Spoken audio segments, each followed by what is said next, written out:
Lalu kita baca hadis Nabi tadi menjelaskan tentang Nabi bersumpah, demi Allah tidak ada iman, demi Allah tidak ada iman, demi Allah tidak ada iman. Lalu kita temukan dalam surat Fatir ayat 32, ternyata iman itu ada 3 tingkatan.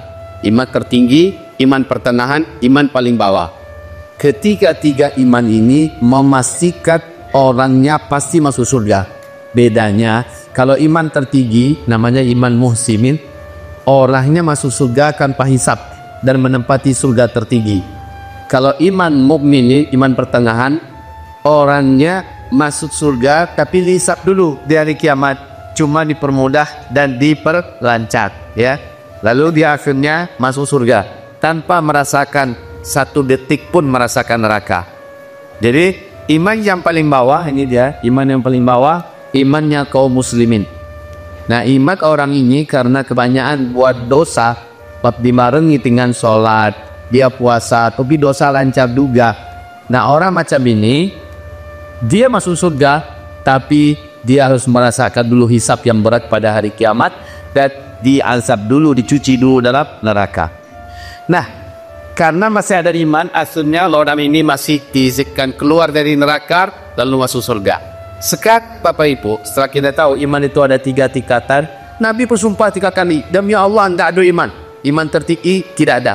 Demi Allah tidak ada iman, iman pertengahan tidak ada. Demi Allah tidak ada iman paling bawah juga tidak ada. Maka sahabat bertanya, siapa itu ya Rasulullah? Nabi berjawab, orang yang bisa hidupnya bisa normal, maka minum ada, tidurnya bisa, rumah masih ada, keluarga ada, hari-harinya berjalan normal.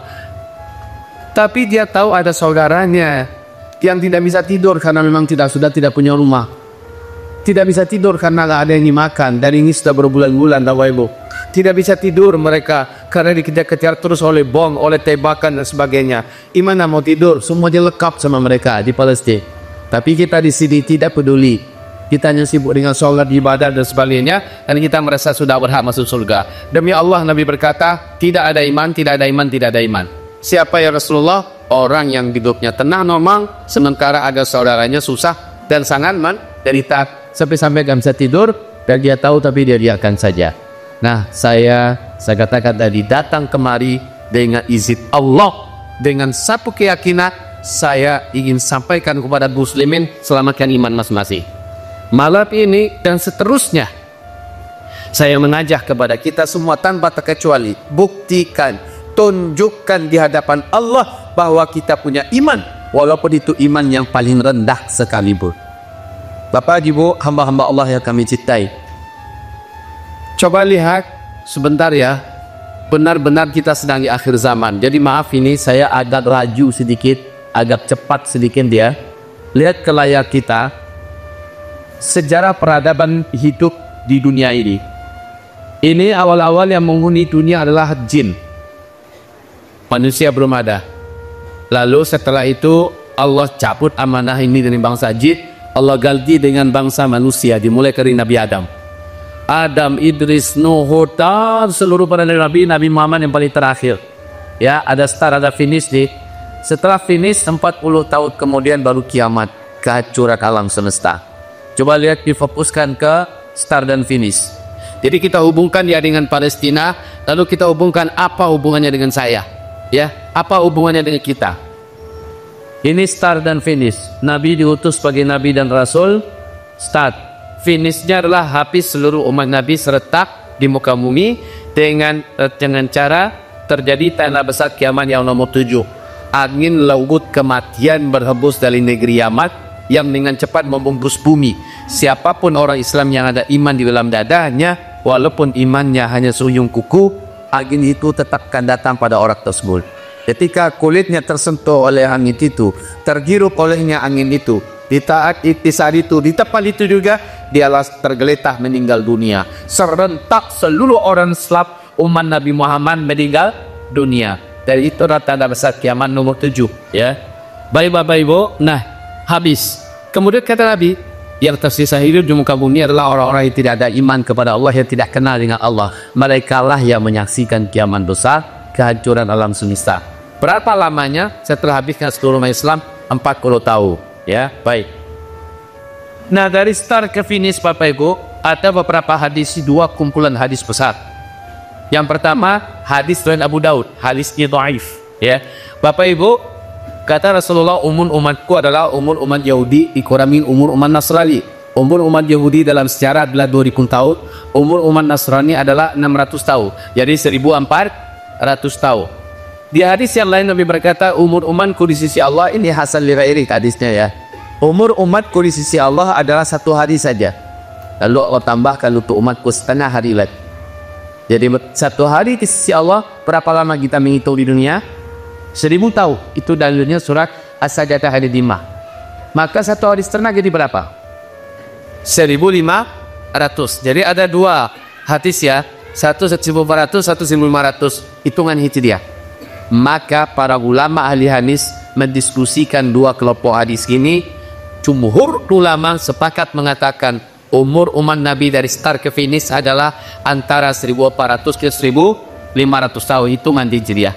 Oleh Syekh Al-Hafiz Imam Ibn Rajab Al-Hambali, beliau mengatakan umur umat Nabi dari start ke finish adalah lebih dari 1400 tahun, hitungan Hijriah, tapi takkan lewat dari 1500. Paling lama 1500. Awal labaraki alabaraki ini 1000 sampai 6 hitungan Hijriah.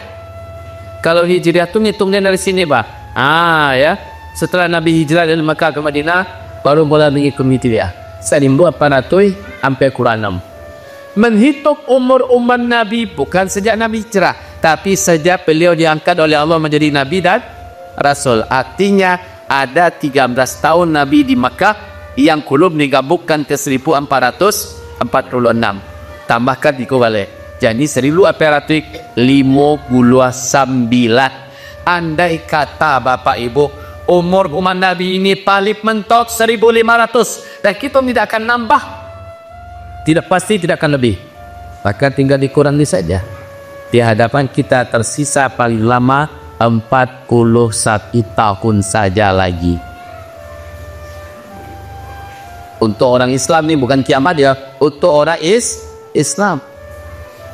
Dan Nabi berkata, dari start ke finish kamu semua akan menjalani 5 fase sejarah. Dari 5 fase sejarah, Ciek Don Ligo, fase pertama, kedua, ketiga dan kelima, Islam memimpin dunia. Fase keempat, yaitu fase kita sekarang, Islam sedang tidak memimpin dunia. Fase pertama, Nabi yang memimpin. Fase kedua, Khulafaur Rasyidin. Fase ketiga, para khalifah yang menggunakan sistem kerajaan. Yang ini lamanya ribuan tahun.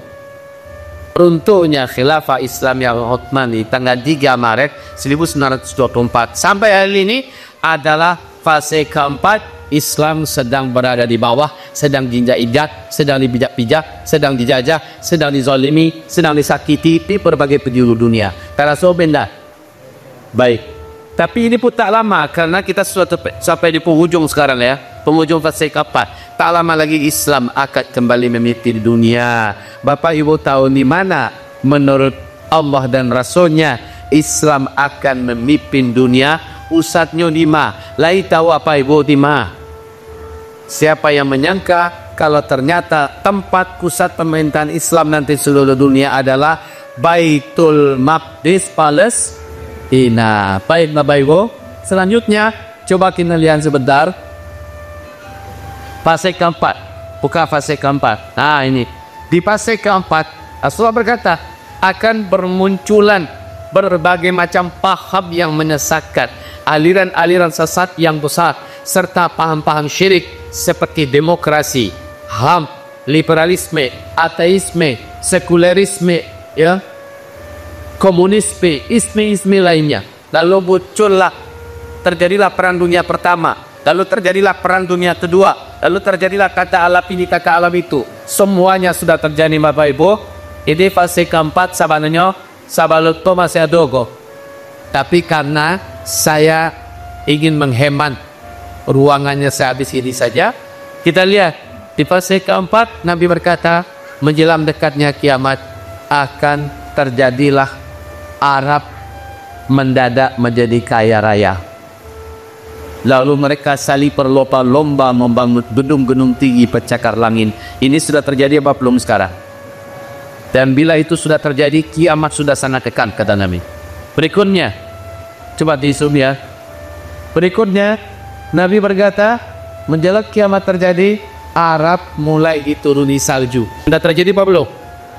Sudah ya? Ya tahun ini malah. Oke. Berikutnya, Jazirah Arab kembali menjadi jahiliyah. Itulah kerana itu alun gini. Yang paling terakhir jahiliyah Arab Saudi. Arab Saudi sejak 2017 sampai hari ini resmi menghapus syariat Islam. Dan segala macam jenis pesta, maksiat, bahkan berjudian, pelacuran sudah diizinkan di Arab. Bahkan Muhammad bin Salman di depan televisi tanpa malu-malu berkata, saya memastikan 2025 seluruh Arab menjadi Eropa baru.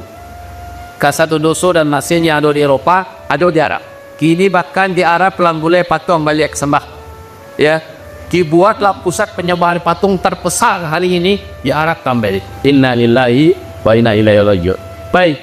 Nah, Nabi berkata berikutnya, di tengah-tengah Arab menjadi jahiliyah, mereka kaya raya, ya.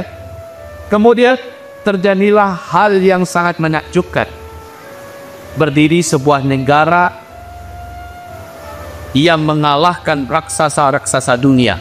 Negara ini menjalankan syariat Islam secara total. Namanya Emirat, kata Rasulullah. Emirat ini adalah pemerintahan Islam yang menjalankan syariat Islam secara total, dan cara berdirinya mengalahkan dulu manusia-manusia terkuat di dunia. Bapak Ibu tahu di manakah kira-kira Emirat Islamiyah ini sudah berdiri sekarang? Di mana? Afghanistan. Ya, Afghanistan sudah berdiri Emirat Islamiyah. Siapa yang dikalahkannya? Dua superpower dunia. Uni Soviet satu, hampir 10 tahun parak Uni Soviet pacak hancur berkeping-keping Uni Soviet, kalah melawan para santri. Kemudian perang melawan Amerika dan NATO. Coba Amerika bergabung dengan NATO memerangi Emirat Islamiyah tahun 2000 didirikan, 3 tahun berdirinya. Kemudian runtuh karena dikeroyok dan ramai oleh Amerika, tapi perang berlanjut 20 tahun perang melawan Amerika. Lalu Amerika kalah dan keok sedina-dinanya. NATO juga terpaksa harus membawa semua personel-personelnya keluar dari Emirat Islamiyah Afghanistan. Sejak itu sampai hari ini 3 tahun Bapak Ibu, Emirat Islamiyah menggores prestasi yang sangat menakjubkan. Coba lihat apa prestasi-prestasi Emirat Islamiyah setelah mereka mendirikan syariat Islam secara totalitas. Dan ada negara masanya berani mengakuinya loh. Cina di sebelahnya, India di sebelahnya, Iran di sebelahnya, Rusia di sebelahnya, abitapti saudara. Masya Allah. Setelah itu coba lihat ini, diinvasi oleh Uni Soviet dari sekian sampai sekian, diinvasi oleh Amerika Serikat bersama NATO sampai ke sekian. Kemudian 13 Agustus 2021 Amerika hekam dari Afghanistan, didirikanlah Emirat Islamiyah. Ini pencapaian pertama. Satu-satunya negara yang hanya dalam 3 tahun berhasil membuat angka hutang luar negerinya nol setelah syariat Islam berjalan. Kemudian berhasil membersihkan, sekarang tolong diganti nih mas, sekarang bukan 85% lagi, lebih 92%. 92% ladang ganja yang menjadi sumber terbesar ganja dunia. Jadi dari Afghanistan 50% ganja untuk punya Allah dari Afghanistan. Dan ini sekarang sudah 92% diberantas, dijadikan tempat pertanian, menanam buah-buahan, biji-bijian, perkebunan. Masya Allah Bapak Ibu. Kemudian semua tempat maksiat berhasil ditutup. Tidak boleh tampil karaoke, tampil night club, tampil perjudian, tampil penjual persinahan, tampil menjual pedusi, tampil melakukan apapun maksiat. Tak boleh. Ya, kemudian berikutnya kriminalitas menurun lebih dari 90%. Kriminalitas. Pada Pak Yusuf Kala sebulan yang lalu Pak Kesinan, bahkan kawan Nambo ada selombongan baru bulat dari Kabul. Bersama kami di Bandung. Apa kata mereka? Keamanan di Afghanistan itu luar biasa. Seandainya ada ibu berjalan kaki sulam diri di kanan malam, membawa amni bakal luka luas kada pele pecah. Di siku Aku ambil dulu Fiko. Bajaran saya seorang diri tengah malam di Afghanistan itu aman.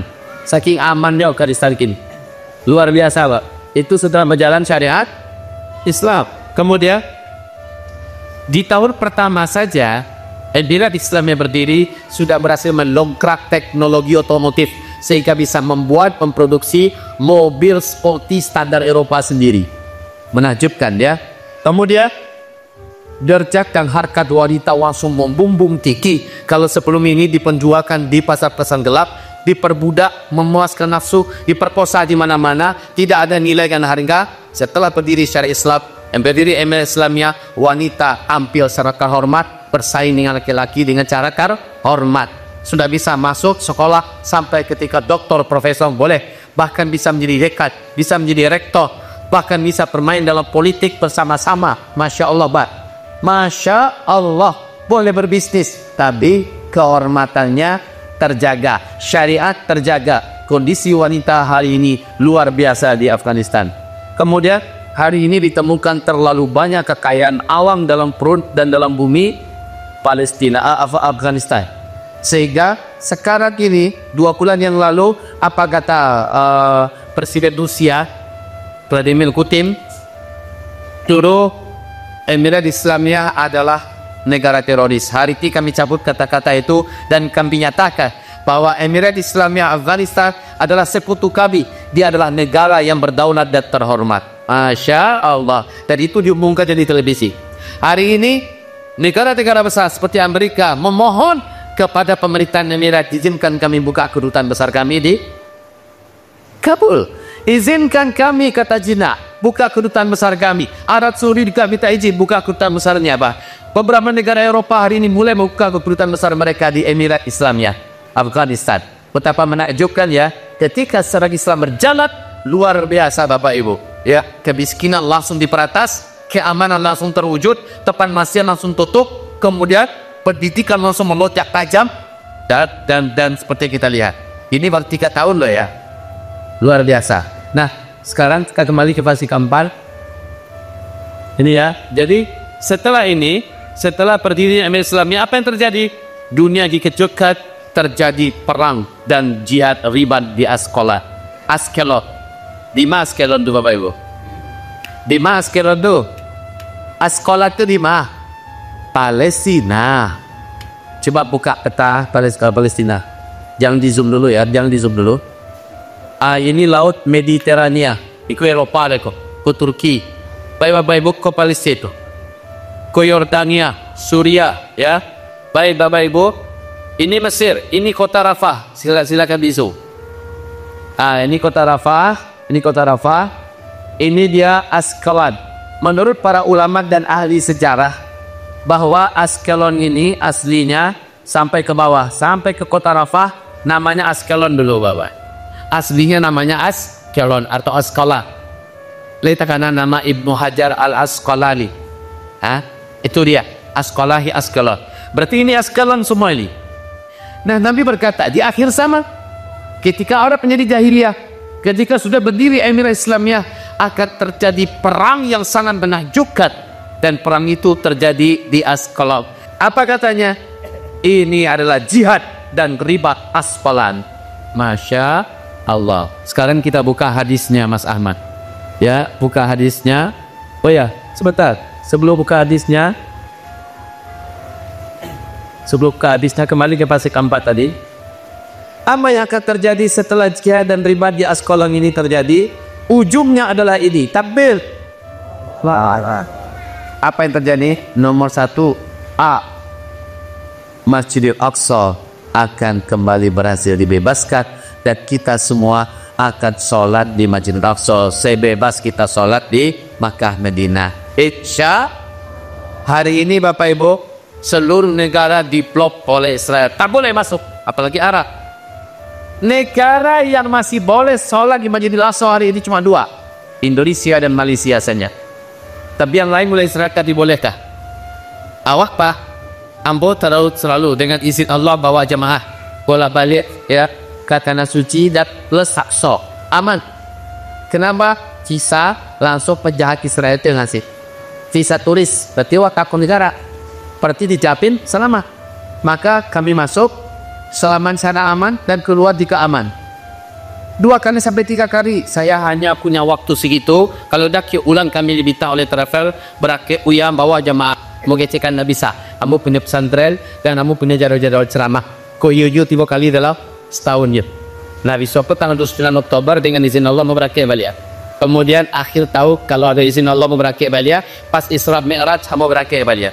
Dan selama ini aman, belum pernah ada satu jemaah yang kena tembak nyasar lah, kena perangkap orang perang lah. Tidak pernah Bapak Ibu. Kenapa? Wilayah perang dengan Masjidil Aqsa jauh jaraknya, ya. Dan kita dijamin aman oleh penjahat. Yang menjadi Israel juga Pak. Sementara Palestina, orang Palestina sendiri sangat sayang kepada kita, ya. Lanjut, Bapak Ibu. Jadi setelah ini apa yang terjadi? Setelah perang yang sekarang ini di Palestina, yang terjadi setelah Aqsa kembali dikuasai umat Islam, ditegakkan khilafah Islamiyah di Baitul Maqdis. Ini hadisnya sahih. Nanti kita buka hadisnya ya. Lalu berikutnya barulah Palestina merdeka. Yang Baitul Maqdis tuh. Buka lihat petanya Mas Ahmad. Coba lihat. Ini adalah wilayah Baitul Maqdis. Ini yang Baitul Maqdis. Oh. Baik Bapak Ibu. Lejole keciwat. Baik Bapak Ibu. Kembali kita ke pasal keempat. Ya. Jadi kalau begitu, yang biru ini ternyata dijelaskan Allah dalam Al-Quran surat Al-Isra ayat 7. Bapak Ibu, oke? Sekarang kita lihat hadis tengah sekolah. Tolong perhatikan Bapak Ibu. Hadis tengah sekolah. Ini dia, ini matan hadisnya. Awalu hadzal amri nubuwatun wa rahmat, terus panjang hadisnya. Hadis ini riwayat Tabrani, dinyatakan sahih oleh Syekh Al-Albani dalam silsilah Al-Hadis As-Sahih nomor 3270. Coba lihat terjemahan hadis. Ada berapa fase tadi Bapak Ibu? Ada berapa fase gitu? Ada 5 fase. Sampai fase kita memimpin dunia, fase yang indahnya. 1, 2, 3 kita memimpin, dan fase kelima kita memimpin, dan fase awal kini fase keempat sedang indah. Tapi coba dengarkan hadis ini. Awal urusan ini adalah kenabian yang dirahmati. Nabi Muhammad dulu fase pertama. 23 tahun tuh. Kemudian berikutnya kekhilafahan yang dirahmati 30 tahun. Kemudian berikutnya kerajaan yang dirahmati 1227 tahun. Ya. Nah, habislah 3 fase. Islam tak memimpin dunia lain. Tapi tetap muncul satu pemerintahan yang menjalankan syariat Islam secara total, yang menamakan dirinya Imarat. Kemudian berdirilah berikutnya Imarat yang dirahmati. Inilah di Afghanistan hal ini, ya. Kemudian pada masa itu, berarti pada masa ini ya, manusia saling perebutan kekuasaan dan jabatan sebagaimana kuda-kuda keledai lapar perebutan makanan. Kira-kira oleh terasona. Betul tak Bapak Ibu? Di mana-mana negeri Muslim pada penguasanya asyik perebutan kekuasaan dan jabatan. Betul tak? Termasuk di negeri Konoha ya. Ayo. Nah, paling parah di Timur Tengah malah Pak. Sampai paparan-paran demi perebutan kekuasaan. Di Sudan, di Libya, di Suria dan lain-lainnya. Di negeri Konoha masih baik kesikutan, tapi jadilah baca kak jo namanya tuh. Nah, kata Rasulullah berikutnya, maka pada saat itu kewajiban kalian adalah berjihad, dan sesungguhnya sebaik-baik jihad adalah ribat, dan sebaik-baik tanpa ribat adalah askolan atau askelon. Takbir. Itu sudah terjadi kini masalahnya Bapak Ibu. Tidak bisa dituti kalau kamu tidak sadar melarang. Silakan kamu nulis kitab Nubuat Akhir Zaman, fakta dan data tak terbantahkan. Di dalamnya lengkap ayatnya, hadisnya, ini faktanya, ini supernya. Bahkan di dalamnya ada beberapa gambar yang menyebutkan ini terjadi di sana, ini terjadi di sana. Buku ini full warna, ya, full color. Bapak Ibu yang kami muliakan, jadi saya berani menyampaikan ini, saya berani mempertanggungjawabkannya secara ilmiah. Baik, berikutnya kita kembali ke fase keempat. Nah, Bapak Ibu, apa yang terjadi setelah berarti Palestina pasti merdeka? Palestina pasti merdeka? Awak tolong Palestina, indak kita tolong Palestina pasti merdeka. Allah pasti akan tolong. Nak nambah wasatu menolong Palestina, akan ada hamba-hamba Allah yang lain yang akan ikut menolong, dan Palestina pasti menang. karena yang memenangkan Palestina adalah Allah. Allah yang memenangkan Bapak Ibu. Tapi kalau setelah Palestina merdeka, apa yang terjadi? Berikutnya coba zoom kembali ini. Nah, setelah Palestina merdeka, ini mau tidak mau harus kita jalani bersama. Karena bukan hanya orang Islam yang mengalami, seluruh orang yang hidup di bumi akan merasakan perasaan balik di akhir zaman. Ikut dalam puncak fitnah itu, ya, perang dunia ketiga meletus. Kalau terjadi perang dunia ketiga, ini masih normal tidak? Pasti indah. Kemudian krisis pangan seluruh dunia, kelaparan di mana-mana. Orang akan banyak mati kelaparan. Kalau nanado bertenaga sekete akan jadi brutal, bertahan hidup sampai-sampainya akan menjarah dan membunuh kian kembali untuk bertahan hidup. Kemudian yang ketiga, terjadi krisis ekonomi terparah dalam sejarah, di mana pitik guna barago lebar. Orang hanya percaya kepada emas dan perak.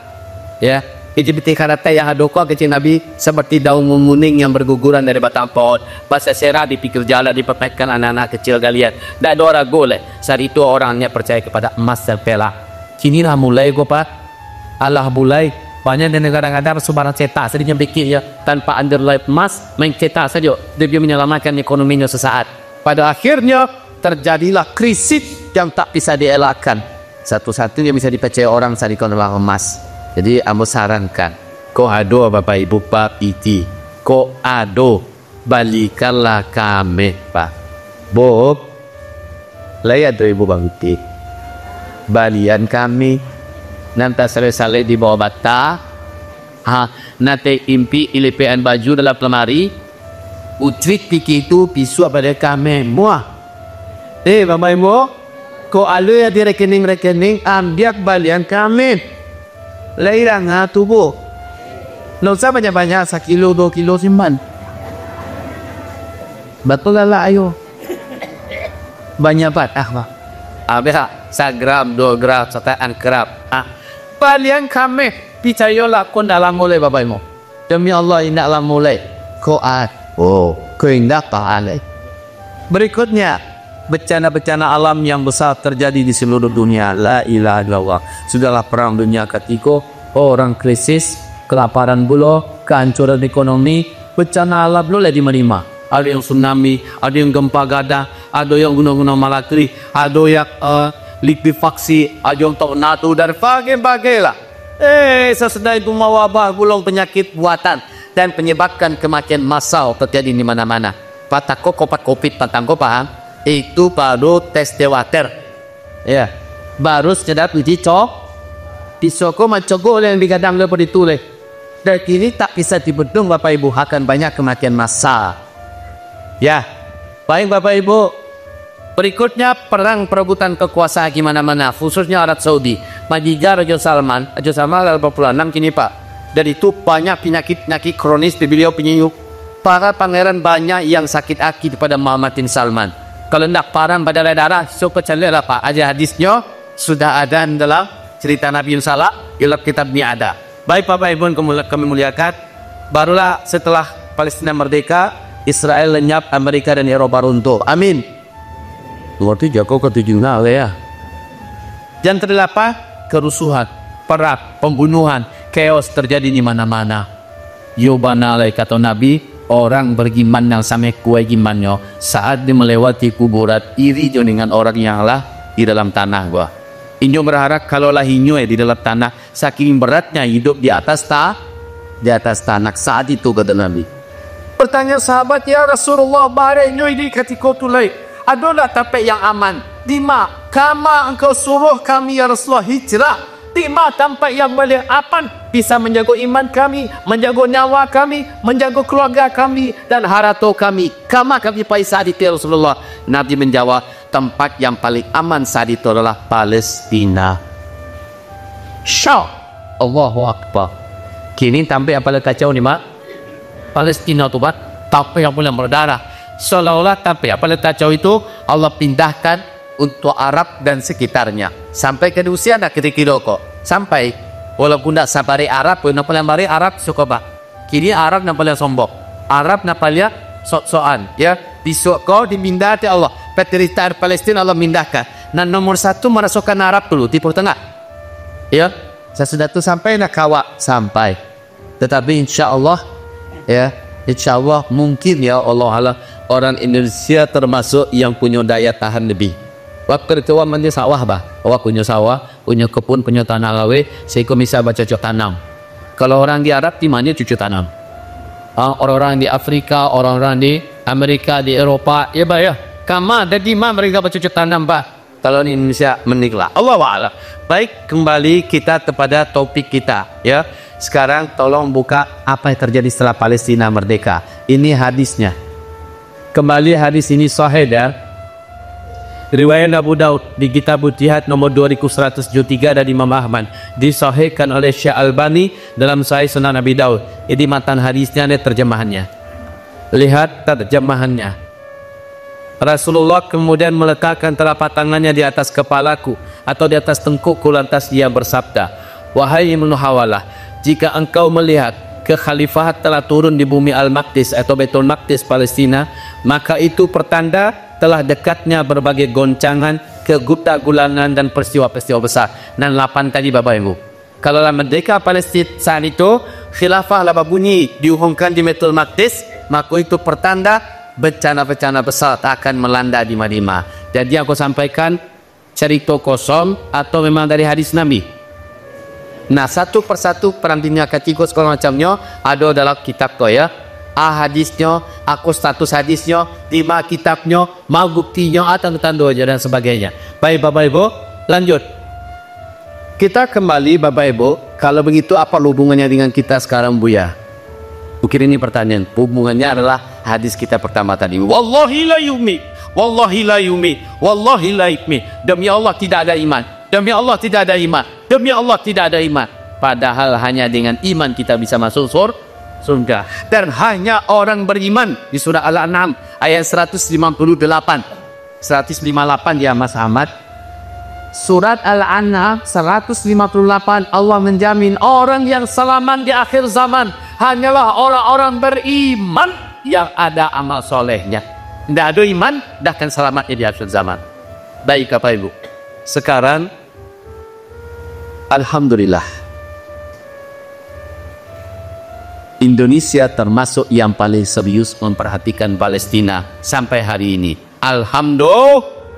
Tapi bukan kita satu-satunya, tapi termasuk yang paling serius. Bapak Ibu, sejak 7 Oktober saya padahal sedang punya proyek besar di Pondok Pesantren, membangun masjid besar 70 kali 70 meter, 2 lantai. Coba kasih lihat foto masjid kita. Itu rencana kami bangun saja 2 lantai di Pondok Pesantren yang bisa dihadiri hampir 10.000 orang jamaah, dijadikan pusat peradaban Al-Quran ya. Tetapi qadarullah meletuslah perang 7 Oktober, stop langsung. Padahal baru memancang pondasi-pondasi Pak. Beberapa tiang sudah mulai berdiri, stop. Saya panggil semua orang yayasan, saya panggil tim pembangunan, stop. Kita fokus untuk bantu Palestina. Semua waktu, semua potensi, semua daya arahkan untuk menolong perjuangan Palestina. Coba saya lihat di sampai di mana baru stop pembangunan tu. Cecele Bapak Ibu, baru tiang-tiangnya baru tagak, itu pun baru 1% loh. 1% baru stop pembangunan. Mana karena jawab ini kalian dari Sabang sampai Merauke mengajak umat Islam, serius kita tolong Palestina yuk. Serius kita bantu Palestina. Palestina akan awal membantu, akan ada hamba Allah yang lain membantu, tapi orgi. Dan awal dah jatuh beriman oleh Allah. Di akhirat kita berat disaknya di hadapan Allah. Maka Abu Cadiah kesempatan indah kita jatilai. Kini saatnya ajak umat sebanyak-banyaknya tahu, ajak umat sebanyak-banyaknya peduli, ajak umat sebanyak-banyaknya bersimpati, berempati. Baik, berikutnya Mas Ahmad, coba ya kasih lihat sebentar lagi ya Bapak Ibu. Alhamdulillah Allah pertemukan kami dengan pemerintahan Provinsi Jalur Gaza Palestina. Baik Bapak Ibu, ini kami ada pertemuan. Di situ kami membahas tentang masalah bagaimana cara kami bisa membantu perjuangan Palestina. Bapak Ibu, apa kata beliau? Bantu kami dengan 5D berikut ini. Lihat 5D. 1. Doa. D yang pertama, doa. Siapapun kalian dimanapun dan sedang apapun, jangan lupakan kami. Doa adalah batu kuat kalian untuk kemenangan dan perjuangan ini. Masya Allah. Bisa tidak apa doa untuk Palestina? Pak tidak bisa bolo, tapi ya coba. Wow. Di siapa yang lupa maleh bolo. Awas tidak doa ada Palestina doa. Begitu kan? Sebagian orang yang memang maleh berdoa. Tapi kau orang beriman sedolah nih kok. Insya Allah Bapak Ibu doakan Palestina ketika lepas sholat, ketika akan berbuka puasa, saat hujan turun, saat kita terkapar sakit, sedang safar, ya sedang apa saja, doakan Palestina. Imam-imam masjid tolong ajak kunut nazilah, doakan Palestina. Khatib-khatib, ceramah-ceramahnya para dai, dosen-dosen, ajak agar mendoakan Palestina. Itu dia pertama. Dia kedua, dakwahkan. Apa dakwahkan kau? Sebarluaskan seluas-luasnya kondisi Palestina dan kejahatan Israel agar semakin banyak orang-orang yang peduli pada Palestina. 3. Ayah iklankan dan promosikan. Ayah diiklankan dulu Yang diiklankan dulu nomor 1 adalah semua produk-produk yang dibuat oleh Israel dan produk-produk yang dibuat oleh Amerika, negara-negara yang pro Israel. Iklankan, sepakan seluas-luasnya. Haram di Bali. Kan Majelis Ulama sudah mengeluarkan fatwa kan Pak ya? Fatwa nomor 83 tahun 2023. Haram bagi umat Islam membeli semua produk-produk Israel dan produk-produk negara yang mendukung Israel untuk mempatai umat Islam di Palestina. Produknya haram dibeli. Masya Allah. Baik. Jadi itu iklankan produk itu. Kemudian randa-randa ziarah ke Aqsa. Saya punya pikir dan Makkah Madinah ini dikunjungi tadi. Kunjungilah juga Masjidil Aqsa ya. Kenapa Pak? Karena fatwa para ulama kontemporer hari ini adalah siapa yang punya uang, jadi dua negara yang boleh masuk Aqsa Pak. Apa tadi yang pertama? Indonesia ada. Nah awak yang misalnya, apa kata mereka yang bisa berangkat ke Aqsa? Wajib berangkat ke Aqsa. Kenapa? Karena kalau kalian sudah tidak lagi datangi Aqsa, Israel akan punya alasan dan punya bahasa untuk menghancurkan Masjidil Aqsa. Alasannya apa? Aqsa sudah dilupakan, Aqsa sudah tidak dibutuhkan, orang tidak lagi datang ke Aqsa. Sementara kami butuh pendidikan Solomon Temple dan syaratnya harus di atas Masjidil Aqsa. Berarti Aqsa dihancurkan. Kalau menaki boleh Pak, Aqsa akan dihancurkan. Tapi selagi masih ada umat Islam dan tiba kesinan masih sholat di situ, maka mereka tidak akan menghancurkannya. Karena baik-baik kok Pak. Awak nama fikir nak ada sakit bah, tidak yo kapsul sampai kini doh. Indah aman, indah aman. Demi Allah aman. Setiap jemaah yang pulang mengatakan aman, ya, seaman-amannya. Baik, berikutnya link-link sesat dan tokoh pro Israel sebarkan agar umat menjauhi. Link-link yang benar dan tokoh-tokoh yang benar sebarkan agar banyak mengikuti. Lalu buat apapun yang bisa mengingatkan orang akan Palestina. Apa saja? Buat kau perlu baju yang perlambangkan Palestina. Buat kopiah yang lapang Palestina. Mau dia apa gitu gua? Kau pasti orang-orang kreatif yang membuatnya. Bali Pak, Bali dia. Ibu-ibu buat jilbab yang ada bendera Palestinanya. Ibaratnya begitu ya. Gantungan kunci, stiker-stiker yang ditempelkan di mobil, di motor dan sebagainya. Buat apapun membuat orang ingat akan Palestina. Lalu mereka setiap melihat Palestina mereka berdoa. Ya. Berikutnya yang kampai pemerintah yang Musabuaya. Itu tekanan politik dan mobilisasi militer. Ya, alhamdulillah sekarang ini Mbak, mudah-mudahan Allah sehatkan terus Pak Prabowo. Semoga Allah sehatkan beliau. Aminkan saya Bapak Ibu.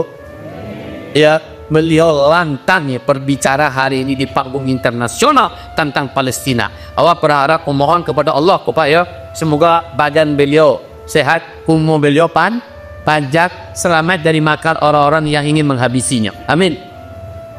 Mana itu amin dok? Tidak apa aku jumpa Prabowo.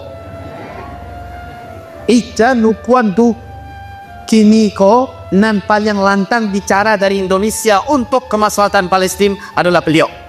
Jadi mudah-mudahan sukses beliau sampai dilantik dan lihat apa yang akan beliau buat nanti. Kamu yakin dengan izin Allah mungkin beliau yang paling gagah bicara tentang Palestina di panggung internasional nanti Bapak.